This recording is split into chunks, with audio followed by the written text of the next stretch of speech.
A big hello to my YouTube family. Welcome to Diva Classes. This is Divya Vadvani, your English teacher. Today we'll be studying speech writing for class 12 ISC for 2023 examinations. Okay, ये speech writing वही है जो specimen paper में आई थी and I told you कि हम 2023 का जो specimen paper आया उसको हम parts में solve करेंगे. Presentation I have given it to you कि हाँ आपको उसमें क्या क्या चीजें आएंगी, पूरा फॉर्मेट हमने आपको दे दिया था. ठीक है, तो ये उसी का ही वो वाला हिस्सा है स्पीच राइटिंग का. ऐसे ही कॉम्प्रिहेंशन हम लोग अलग सॉल्व करेंगे, it is on the way, it will also be coming. And ऐसे राइटिंग हम लोग अलग सॉल्व करेंगे, प्रपोजल राइटिंग हम लोग अलग सॉल्व करेंगे. एंड फंक्शनल ग्रामर के solutions I have already given to you in the same video. तो स्पीच राइटिंग है. Now this is a part of directed writing as you all know. ठीक है, directed writing पे I have already made more than 8 videos. 8 topics होते हैं but I have given might be 2 topics for film review. तो ये directed writing का एक और टॉपिक है, दैट इज स्पीच राइटिंग, जो कि कुछ नहीं है, बस आपको एक सिंपल सी स्पीच बोलनी होती है. डायरेक्टेड राइटिंग की एक बात बहुत क्लियरली समझा करो, काउंसिल आपसे मेनली 2 थिंग्स मांगता है. ठीक है, mainly 2 things I am saying कि वो क्या चाहता है. Only 2 things there are. That first thing कि वहां पर कोई भी अप्रोप्रिएट फॉर्मेट नहीं है. ठीक, there is no specific format that you need to follow, जैसे कि प्रपोजल राइटिंग में है, इसमें ऐसा कुछ भी नहीं. अगर होता तो ऑब्वियसली वो दे देते. And second thing, you need to amplify all the points. Amplify करने का क्या मतलब होता है, आपको उन पॉइंट्स को खींच के बढ़ाना है, उनको इलेबोरेट करना है, लिखना है. एंड सेकेंड थिंग कि ये सिर्फ मेयर डेफिनेशन नहीं होती कि आपको एक पॉइंट दिया आप उसको बता दो कि इसका क्या मतलब होता है. आपको सिर्फ उसको पिछले पॉइंट से या अपनी पूरी स्पीच से आपको उसको लिंक करना है. That is known as a directed writing. और जितने भी पार्ट, जैसे बुक रिव्यू होता है, पर्सनल प्रोफाइल होती है, वो भी सेम यही होता है. Okay, now we will move towards directed writing, the whole solution to it. The question is, you are the head boy, head girl of XYZ school. ठीक, you can present it in the name also. Then you have been asked to give a speech at the morning assembly on the topic waste not want not. कि आपको बोला गया कि आपको morning assembly में एक topic देना है, स्पीच बोलनी है एक टॉपिक पे, that is waste not want not. Use the following guidelines to write the speech. Okay, these are the guidelines जिसको आपको फॉलो करना है. First you have to address greetings and address to the gathering. अब this is up to you कि आप morning assembly को begin कर रहे हो या फिर बीच में आकर के बोल रहे हो कि आफ्टर ऑल दिस हैपेंड, मतलब after all that prayer and pledge, now I am here to speak on the topic. ये this is up to you. ठीक, हमने उसको बिगनिंग से स्टार्ट किया है मॉर्निंग असेंबली को, और soon after assembly I have given the speech, और हमने कुछ भी एक्स्ट्रा उसमें ऐड नहीं किया है, और हमने क्लोजिंग लिया है. सी द होल वीडियो, क्योंकि लास्ट में हमने कुछ extra 2 opening and 2 closing lines भी दिए कि इन केस आपको सेम चीज आ जाती है. इन केस, वैसे this is not the possibility also, 1% के भी इसके चांसेस नहीं है कि आपको सेम पॉसिबिलिटी होगी कि स्पीच राइटिंग ये है, बट स्टिल आपके पास ये सारी चीजें होनी चाहिए. तो what you have to do, greetings and address to the gathering, importance of resources, कि रिसोर्सेस क्यों मेरे लिए इंपॉर्टेंट है या सबके लिए क्यों इंपॉर्टेंट है. How to carefully use food, money, electricity, okay, and to preserve the environment for the next generation. ये सारी चीजें इंपॉर्टेंट है तो क्यों है. Now I have begin with the answer. So this is the solution to it. ये जितने भी पॉइंट्स हैं उन सबको आपको लेने हैं and be it like as appropriate answer. Okay, सबसे पहले एक नॉर्मल सी quotation, a man's mind stretched by new ideas may never return to its original dimensions. With this quotation I express my heartfelt gratitude. You can also write here as to all present at this morning assembly. यहाँ पर आपको बोला गया है this is, you can write your name. ठीक, और यहाँ पर आप उसका हेड बॉय या हेड गर्ल भी लिख सकते हो, that you are the head boy या फिर head girl. Okay, of this school. तो you will write this also, that of the school, or या फिर I am here to present it on behalf of XYZ school, mention करना है. obviously दिया है तो आपको लिखना ही है. here to lead you through today's assembly on behalf of class, and you will mention your own class. obviously आप class 12 का एग्जाम लोगे तो you will write the class 12th exam. now ये आपका opening part हो गया. okay, I will send you this PDF on Telegram, Diva classes, उसकी link description box में, you can join us there also. beginning today I must forget what has passed. ये भी कुछ बहुत ही चीजी सी लाइन्स है, sweet sweet words. appreciate what remains and look forward to what lies ahead, because what the caterpillar calls the end of the world, the master calls a butterfly. ठीक, अब ये भी एक ऐसी नॉर्मल सी लाइन थी. Now we will start with the assembly. A new day means a new beginning and new opportunity, so let us welcome the day. These are, ये जो starting की इतनी सारी points है, ये सब आप लोग कोई एक इसमें कट भी कर सकते हो. this is up to you. जैसे यहाँ पर you have given the introduction, आपको greeting करना, obviously आप उसमें good morning भी बोल सकते हो, जो हमने इसमें नहीं mention किया है क्योंकि वो हमने closing उसमें mention किया है in the other examples. ठीक, a new day means a new beginning and new opportunity, so let us welcome the day with open arms. means here we are with in the assembly together. as we all know, no program can be started without remembering the almighty creator of the entire universe. so first and foremost, just because you are here for the assembly, I would like to invite, आप किसी person को बुला रहे हो present, मतलब assembly को start करने के लिए, you would say that the जो असेंबली का ग्रुप है जो डेली असेंबली करवाता है, आप उसको भी बोल सकते हो that those people I would like to invite the assembly group to recite the morning prayer. ठीक, ये आपकी मॉर्निंग प्रेयर हो गई. उसके बाद यू विल राइट कि moving forward in order to sensitise the younger generation by developing in them a sense of responsibility. यहाँ से अब आपका मेन पार्ट शुरू होगा. that is the part of your speech. you will be speaking here on the importance of the speech.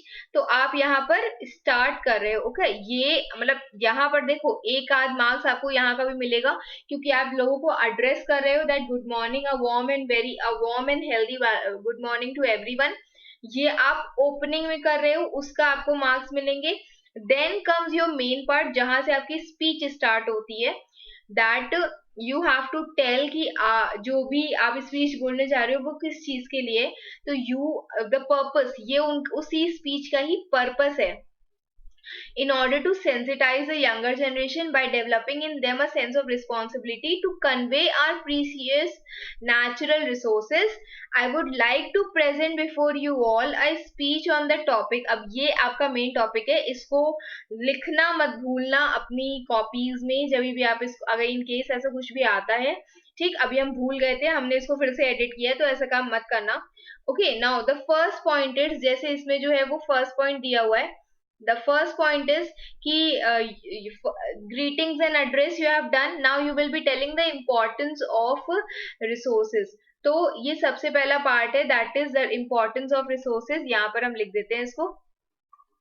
okay, you can change the paragraph importance of resources. आप इसका paragraph change कर सकते हो accordingly. आपको लगता है कि 2 पॉइंट्स पैराग्राफ वाइज बहुत बड़े हो रहे हैं, लाइक ऑब्वियसली यहाँ से तो मेरा पार्ट शुरू ही हो रहा है तो हम इसका पैराग्राफ चेंज करेंगे.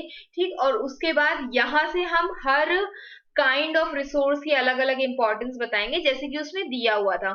तो resources are important to us, for us, as we utilize them to satisfy our wants. बहुत सिंपल सी चीज है कि रिसोर्सेज हम लोग इसलिए यूज करते हैं. okay, these resources are used for sustenance, कि हम लोग survive कर सके, and for the welfare of the humanity के welfare के लिए, जगत के कल्याण के लिए. earth is considered a home for many life forms. you all know living beings are there, and to sustain life on earth we need some resources. and just because कि human need to sustain on life on earth, हम लोग को बहुत सारी resources की जरूरत होती है, जैसे कि जो हमें बहुत wisely यूज करना चाहिए, जैसे कि food, money, electricity. ये तीनों चीजें हमने क्यों दी है? क्योंकि यही वो topics हैं जो आपको आगे elaborate करने हैं. ओके जैसे ये वाला जो पार्ट है यहाँ पर देखो, इसमें सबसे पहले उन्होंने क्या बोला है कि you have to tell the importance of resources, फिर आप बताओगे कि कैसे आप केयरफुली यूज करोगे क्या, फूड को, मनी को, इलेक्ट्रिसिटी को, and you will how you will preserve the environment for the next generation. तो इन सब चीजों के बारे में आपको थोड़ा थोड़ा करके बताना है। अब ये सारी चीजें हमने दो चीजें हमने इसमें एक ही साथ जोड़ दी है, आप चाहो तो इसको कम कर सकते हो, ठीक है। जैसे इसमें आई गेस कुछ वर्ड लिमिट तो नहीं दी है उन्होंने, क्योंकि ये मैंने पूरा आईएससी के स्पेसिफिक पेपर से कॉपी पेस्ट किया है। तो अपने अकॉर्डिंग 15 मार्क्स में आप कुछ टू 2 पेजेस और 2.5 पेजेस आप लिख दोगे, that is enough for you. ठीक, इसको अपने पास कॉपी करके देखना कि ये कितने बड़ी वर्ड लिमिट इसकी जा रही है। कहां से लिखा है, now we will be telling the careful use. Second point क्या था, that you have to tell the careful use of food. ठीक, तो this is care, we can carefully use food by adopting a healthier and more sustainable diet। Obviously ऊटपटांग चीजें खाने वाला नहीं होता है, यहाँ पर लिखा हुआ है कि आप कैसे फूड को केयरफुली यूज कर सकते हो। ओके, इंटरनेट पे ये इन जनरल अगर आप सर्च करोगे तो आपको फूड सेफ्टी मेजर्स दिखाएगा, जो कि हमको बिल्कुल नहीं चाहिए। हमें ये चाहिए कि हम खाने का यूज कैसे नाइसली जुडिशियसली कर सकते हैं, कि हाँ अगर वो बच जाता है तो वो प्रॉपरली, पहली चीज कि वो बचे ना, वेस्ट ना हो, और अगर बच जाता है तो हम उसको यूज कर पाए। Buying only what is needed, सिर्फ उतना ही खरीदो जितना आप खा सकते हो, यूज कर सकते हो। स्टोरिंग फूड वाइसली, ऑब्वियसली अगर आपके पास रेफ्रिजरेटर्स हैं तो दोपहर में जस्ट बिकॉज की गर्मी बहुत होती है तो you can keep it in the refrigerator. Loving food left overs, एक रात पहले का खाना या सुबह का खाना आप रात में खाओ, it is good for you. मतलब इट्स नॉट नेसेसरी कि आपको ताजा ही खाना है, गर्म ही खाना है। ओके तो ये सारी चीजें दी हैं जो आपको in your speech you can mention, अगर आपको लिखा है कि how to use the, how can you use food carefully, putting your food waste to use. और इन केस आपका जो रात की रोटी है जिनको आप नहीं खाते हो तो आप उनको रिसाइकिल करके कुछ और बना सकते हो। जैसे हमने देखा था कि रोटियों का वो क्या बनता है, वेज फ्रैंकी बनता है, और कुछ नूडल्स जैसा भी लोग बना लेते हैं। देन अब इसके बाद आता है नेक्स्ट पार्ट जो है, that is the careful use of food के साथ एक और चीज का यूज था, दैट वाज मनी। तो अब उसके बाद it is continuing from here then, और आप इसमें और भी चीज ऐड कर सकते हो कि okay moving to our next part, next resource, I would like to tell you the importance of money, the careful use of money. Keeping a student budget isn't always easy, but there are ways to keep cost down while at school। कैसे it's important, मतलब जब आप school में होते हो या as a student, आपको just because कि आपके पास खर्चे बहुत होते हैं तो थोड़ा सा उनको कंट्रोल करो। कैसे कर सकते हैं, keep track of your spending, आपका पैसा कहाँ जा रहा है वो आप देखो। Be smart with food shopping, obviously लोग खाने पे बहुत ज्यादा खर्चा कर देते हैं, हम कपड़ों पे बहुत ज्यादा खर्चा कर देते हैं, I love shopping. Don't over पे फॉर ट्रांसपोर्ट, इसका क्या मतलब होता है कि अगर आप एक स्टूडेंट हो तो स्टूडेंट का जो डिस्काउंट मिलता है फॉर स्टूडेंट, स्टूडेंट का कुछ कार्ड्स बनते हैं, ठीक है। जैसे बिग बाजार में भी हमें पता है कि स्टूडेंट आईडी कार्ड, अगर आप आईडी कार्ड अपना शो करते हो तो आपको उस पर भी डिस्काउंट मिलता है, कुछ कार्ड्स होते थे पहले, होते थे, अब मुझे आपका नहीं पता। तो ये सारी चीजें होती हैं when you will use carefully use food and money. एक minute, okay. Then next is electricity का, ठीक है। एक और इसमें थर्ड पॉइंट क्या था जब हम लोग सबसे पहले ये वाला टॉपिक फिर से देखेंगे, तो इसमें था that careful use of food हो गया, केयरफुल यूज ऑफ मनी हो गया, next is conserving electricity. Okay तो this is our next topic जिसमें हम लोग, ये वाला पार्ट है जिसमें हम लोग लिखेंगे यहाँ पर कंजर्विंग इलेक्ट्रिसिटी। अब इलेक्ट्रिसिटी असेंशियल रिसोर्स है, obviously it runs our daily life, life without electricity would be impossible to imagine now. और हम लोग उसको कैसे कंजर्व कर सकते हैं, by not keeping the lights unnecessarily in the morning and afternoon. Obviously if it is not needed तो आप मॉर्निंग और आफ्टरनून में लाइट्स को ऑफ रख सकते हो, डे लाइट का यूज करो, नेचुरल लाइट का यूज करो, it is enough. We must replace our old appliances, क्योंकि जो पुराने जमाने के गीजर्स और मोटर्स होते हैं वो बहुत ज्यादा पावर के होते हैं, 2000 वॉट समथिंग के होते हैं, तो कम उनको रिप्लेस करो, न्यू को यूज करो।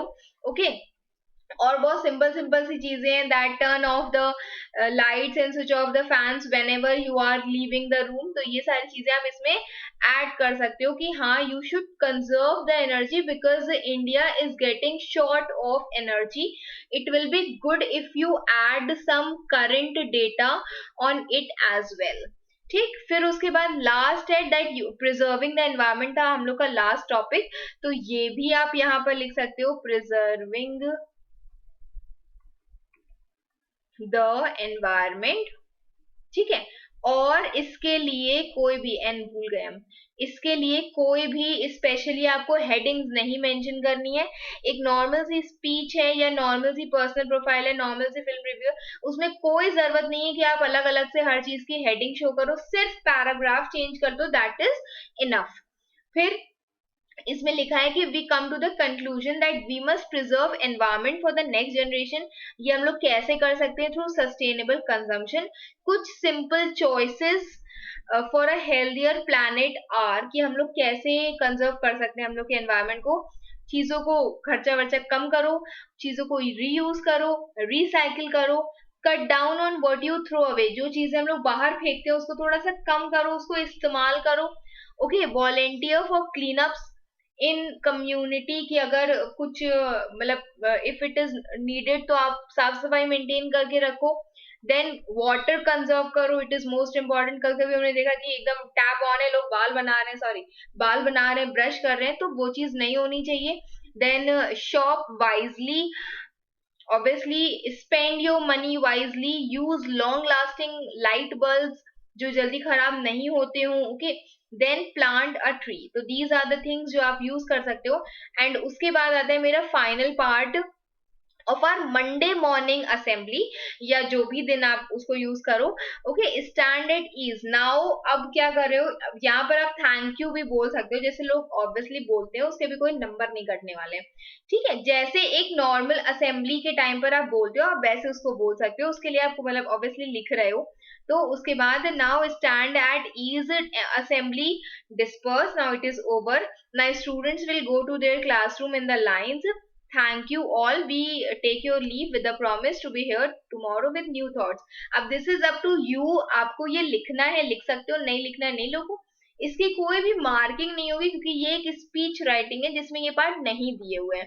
ठीक, नाउ इन केस अगर आपको मॉर्निंग असेंबली में फिर से कोई एड्रेसिंग करनी है, आप कैसे कर सकते हो? This PDF again I am saying I will send you on Telegram. Okay, तो कैसे? Good morning, let's start today's assembly bye remembering God whose blessings boost our energy to lead through thick and thin. ठीक, ये वाला point आप इसमें use कर सकते हो। A will find a way. Good morning, I would like to welcome our principal, teachers, non-teaching staff is not necessary. आप चाहो तो इसको लिख सकते हो। वैसे in general, in practical life, we don't say all these things. हम लोग ऐसे बोल सकते हैं कि our honorable principal, respected teachers and my dear friends. It is Monday and you can smell the freshness of the week and enthusiasm filling this atmosphere. I am, जो भी आपका नाम है, head boy, head girl, you can mention, would like to welcome you to all this to this morning assembly. ठीक है, और उसके बाद अब closing time है, तो closing भी अगर आप लिख रहे हो तो ऐसे लिख सकते हो that it is the time to wrap up today's morning meeting. Stay healthy, be nice, we promise to return with new ideas, new thinking and better performance. Okay, and इसके अलावा आप क्या लिख सकते हो? We have now reach the conclusion of our morning assemblies. या फिर जैसे आपने यहाँ पे स्पीच खत्म की तो आप स्पीच से रिलेटेड भी लिख सकते हो that I hope my speech has conveyed a lot of things to you and you will implement it in your daily life. ऐसे करके भी आप उसको conclude कर सकते हो। Okay, thank you for joining us. You may now move back to your respective classes. Have a good and productive day. Thank you. So these are the concluding things and the opening addresses that you can do. I hope ये सारी चीजें आपको इसमें समझ में आ गई होंगी। ठीक, अगेन आई एम सेइंग कि डायरेक्टेड राइटिंग का कोई स्पेसिफिक फॉर्मेट नहीं है. एंड सेकेंड थिंग कि you need to amplify the topic that you are the topics that are the points that are given. ये आपकी एक पूरी आउटलाइन है जिसको आपको इलेबोरेट करना है. ठीक है, फिर से इसको रीड करना जब हम इसको पीडीएफ को सेंड कर देंगे along with the video. तो कुछ भी if there's anything that you need to know जो नहीं समझ में आया, you can mention it in the comment box. And 2023 examination के लिए सिर्फ एक टॉपिक पर मत रिलाय करो. डायरेक्टेड राइटिंग के 8 टोटल टॉपिक्स हैं, उन सबको पढ़ो. You can see in the playlist, वो सब हमने करवाए हैं. And if there is something you need to know, कोई और ऐसा पार्ट है, टॉपिक है जो आपको नहीं समझ में आया and you want me to make the video on it, you can also mention it in the comment box. Keep preparing and share it with your friends, share it with your best friends. Subscribe to my channel. Thank you.